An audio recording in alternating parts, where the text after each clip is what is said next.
setelah Yakub mendapat kabar bahwa ada gandum di Mesir, berkatalah ia kepada anak-anaknya, "Mengapa kamu berpandang-pandangan saja?" Lagi katanya, "Telah kudengar bahwa ada gandum di Mesir. Pergilah ke sana dan belilah gandum di sana untuk kita, supaya kita tetap hidup dan jangan mati." Lalu pergilah 10 orang saudara Yusuf untuk membeli gandum di Mesir.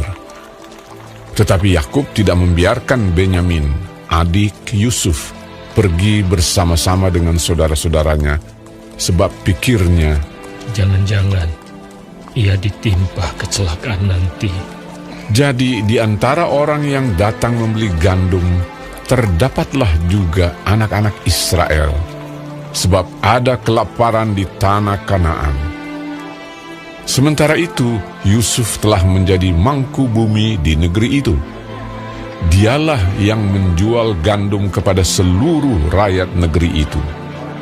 Jadi, ketika saudara-saudara Yusuf datang, kepadanya lah mereka menghadap dan sujud dengan mukanya sampai ke tanah.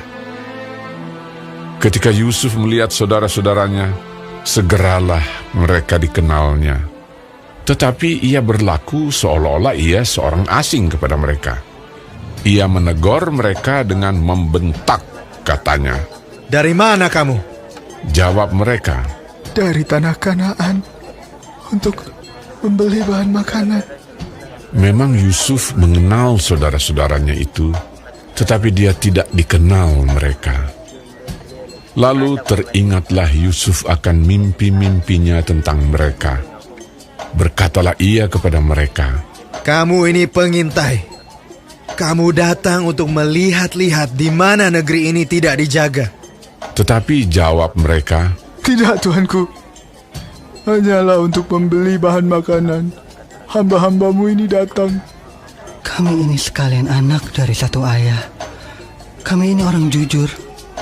Hamba-hambamu ini bukanlah pengintai." Tetapi ia berkata kepada mereka, "Tidak.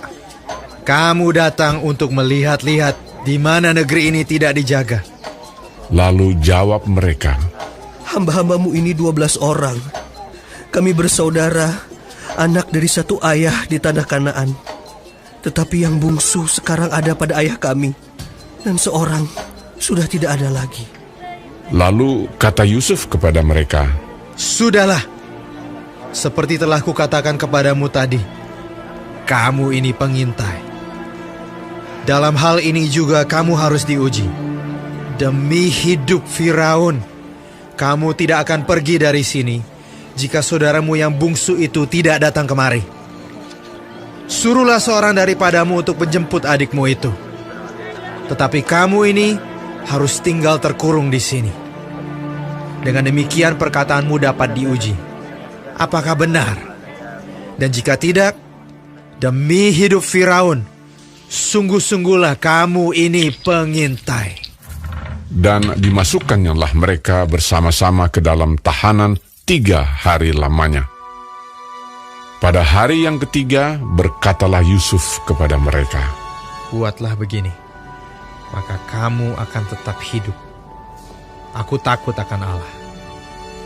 Jika kamu orang jujur, biarkanlah dari kamu bersaudara tinggal seorang terkurung dalam rumah tahanan. Tetapi pergilah kamu, bawalah gandum untuk meredakan lapar seisi rumahmu. Tetapi saudaramu yang bungsu itu haruslah kamu bawa kepadaku, supaya perkataanmu itu ternyata benar, dan kamu jangan mati." Demikianlah diperbuat mereka. Mereka berkata seorang kepada yang lain, "Betul-betullah kita menanggung akibat dosa kita terhadap adik kita itu. Bukankah kita melihat bagaimana sesak hatinya ketika ia memohon belas kasihan kepada kita? Tetapi kita tidak mendengarkan permohonannya. Itulah sebabnya kesesakan ini menimpa kita." Lalu Ruben menjawab mereka, "Bukankah dahulu kukatakan kepadamu, janganlah kamu berbuat dosa terhadap anak itu? Tetapi kamu tidak mendengarkan perkataanku. Sekarang darahnya dituntut daripada kita. Tetapi mereka tidak tahu bahwa Yusuf mengerti perkataan mereka, sebab mereka memakai seorang juru bahasa. Maka Yusuf mengundurkan diri dari mereka, lalu menangis. Kemudian ia kembali kepada mereka dan berkata-kata dengan mereka. Ia mengambil Simeon dari antara mereka, lalu disuruh belenggu di depan mata mereka. Sesudah itu Yusuf memerintahkan bahwa tempat gandum mereka akan diisi dengan gandum dan bahwa uang mereka masing-masing akan dikembalikan ke dalam karungnya, serta bekal mereka di jalan akan diberikan kepada mereka. Demikianlah dilakukan orang kepada mereka itu. Sesudah itu, mereka pun memuat gandum itu ke atas keledai mereka, lalu berangkat dari situ. Ketika seorang membuka karungnya untuk memberi makan keledainya di tempat bermalam, dilihatnyalah uangnya ada di dalam mulut karungnya. Katanya kepada saudara-saudaranya, Uangku dikembalikan. Lihat, ada dalam karungku. Lalu hati mereka menjadi tawar, dan mereka berpandang-pandangan dengan gemetar, serta berkata, Apakah juga yang diperbuat Allah terhadap kita? ketika mereka sampai kepada Yakub, ayah mereka, di tanah Kanaan, mereka menceritakan segala sesuatu yang dialaminya. Katanya, Orang itu, yakni yang menjadi tuan atas negeri itu, telah menegur kami dengan membentak dan memperlakukan kami sebagai pengintai negeri itu. Tetapi kata kami kepadanya, kami orang jujur, kami bukan pengintai. Kami 12 orang bersaudara. Anak-anak ayah kami, seorang sudah tidak ada lagi, dan yang bungsu ada sekarang pada ayah kami di tanah Kanaan. Lalu kata orang itu, yakni yang menjadi tuan atas negeri itu kepada kami, dari hal ini aku akan tahu bahwa kamu orang jujur. Dari kamu bersaudara, haruslah kamu tinggalkan seorang padaku. Kemudian bawalah gandum untuk meredakan lapar seisi rumahmu dan pergilah. Lalu bawalah kepadaku saudaramu yang bungsu itu.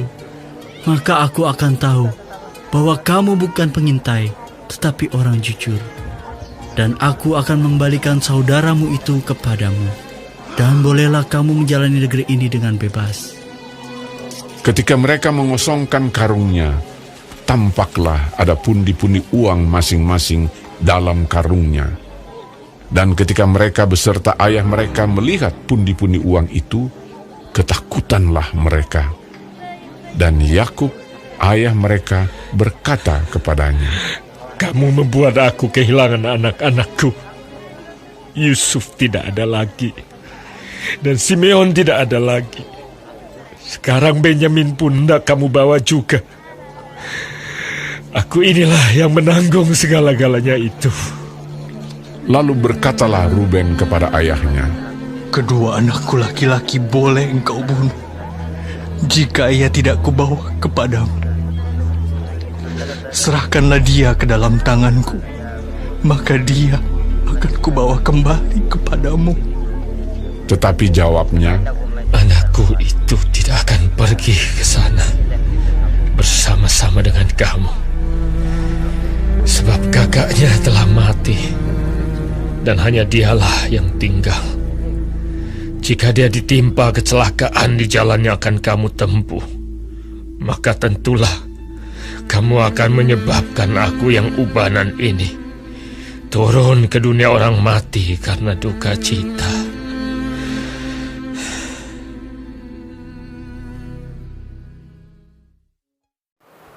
Shalom saudara-saudaraku yang dikasihi oleh Tuhan Yesus. Puji Tuhan kalau kita masih hidup sampai hari ini dan dapat mempelajari firman Tuhan dari kitab Kejadian pasal 42 mengenai saudara-saudara Yusuf pergi ke Mesir. Tuhan Yesus memberkati. Ayat 4 menceritakan mengenai Benyamin. Dia adalah putra bungsu Rahel, berarti saudara kandung Yusuf satu-satunya. Yakub ayahnya atau Israel sangat hati-hati sekali melindungi Benyamin. Dia tidak mau lagi kehilangan satu orang putra, Rahel. Sebab itu Yakub tidak mau Benyamin pergi dari rumahnya. Ayat 8, Yusuf mengenal saudara-saudaranya, tapi Yusuf menyembunyikan identitasnya. Ia harus yakin lebih dahulu apakah saudara-saudaranya sudah berubah dalam karakter, sudah menunjukkan penyesalan terhadap apa yang mereka pernah lakukan kepada dirinya dan kepada ayahnya bertahun-tahun yang lalu atau tidak. Walaupun Yusuf mengenali saudara-saudaranya dan mengetahui bahwa mereka bukan pengintai, tapi Yusuf memiliki ide yang sangat brilian untuk menguji mereka, untuk mengetahui dengan benar apakah mereka sudah berubah atau belum. Ayat 21, kita menanggung akibat dosa kita. Saudara-saudara Yusuf itu ternyata insaf akan kesalahan mereka, karena sudah pernah memperlakukan yang jahat terhadap Yusuf. Waktu itu mereka tanpa kenal belas kasihan. Mereka melihat bahwa Tuhan dengan adil menghajar, menghukum mereka atas kejahatan mereka. Saudara, seringkali bila kita menyembunyikan dosa kita, Tuhan akan bekerja untuk menyadarkan kita akan kesalahan kita. Kita dapat saja memilih untuk mengeraskan hati, atau kita memilih untuk merendahkan diri di hadapan Tuhan, mengaku dosa kita, dan memutuskan untuk bertindak dengan benar. Ayat 37, kedua anakku laki-laki boleh engkau bunuh. Ayat ini menunjukkan bahwa saudara-saudara Yusuf benar-benar telah berubah. Ruben bersedia mengorbankan dua putranya daripada dia menyedihkan kembali ayahnya yang sudah tua itu. Jadi saudara-saudaraku, Tuhan turut bekerja dalam segala cara untuk mendatangkan kebaikan bagi orang-orang yang tetap hidup mengasihinya. Lihatlah ayat 24. Maka Yusuf mengundurkan diri dari mereka, lalu menangis. Banyak kali Yusuf menangis semenjak dia dijual oleh kakak-kakaknya. Tetapi Yohanes 14 ayat 26 mencatat juga bagi kita kalau saat ini saudara sedang rasa susah. Tetapi penghibur yaitu Roh Kudus akan diutus oleh Bapa dalam namaku. Dialah yang akan mengajarkan segala sesuatu kepadamu dan akan mengingatkan kamu akan semua yang telah kukatakan kepadamu. Jadi kita sangat perlu dipimpin oleh Roh Kudus, karena Roh Kudus bertugas untuk menghibur orang percaya. Roh Kudus bertugas untuk mengajar orang percaya supaya hidup benar sesuai firman Tuhan. Dan Roh Kudus mengingatkan orang percaya tentang kebenaran firman Tuhan. Seperti Yusuf yang ditolong Tuhan karena dia selalu hidup takut akan Tuhan. Kiranya kita juga hidup takut akan Tuhan dan dipimpin oleh Roh Kudus. Amin. Tuhan memberkati.